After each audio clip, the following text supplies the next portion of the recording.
我热死了。什么？你把空调打开了啊？管理怎么一来就打我呀？打的就是你！一大早上把这个空调打开，不浪费资源，不浪费电啊！这打开空调怎么了嘛？啊，不是吵什么了啊？老板，主管一来他就打我一巴掌，说我把空调开了。就因为开空调就打你一巴掌啊！我今天开空调也是有原因的。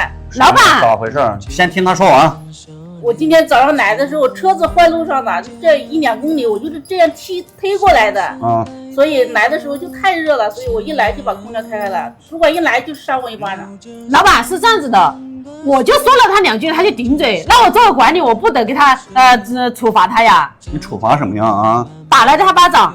打了他一巴掌，还说的这么轻描淡写啊！我看你就是想耍光威吧？啊，拉着鸡毛当令箭啊！老板不是这样子的，你看我们作为管理的都还没来，他一个人来就把空调打开，我这是在为公司着想，为公司节约成本，知道吧？你节约什么成本呀？我需要你去节约这点电费成本吗？啊！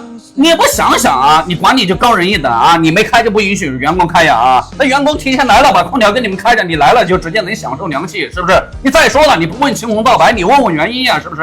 那推了1-2个小时车来了，可不汗流浃背了吗？啊，是不是？那人家在这么热的天，是不是？那万一来了之后热中暑了呢？那还吃了多了，是不是？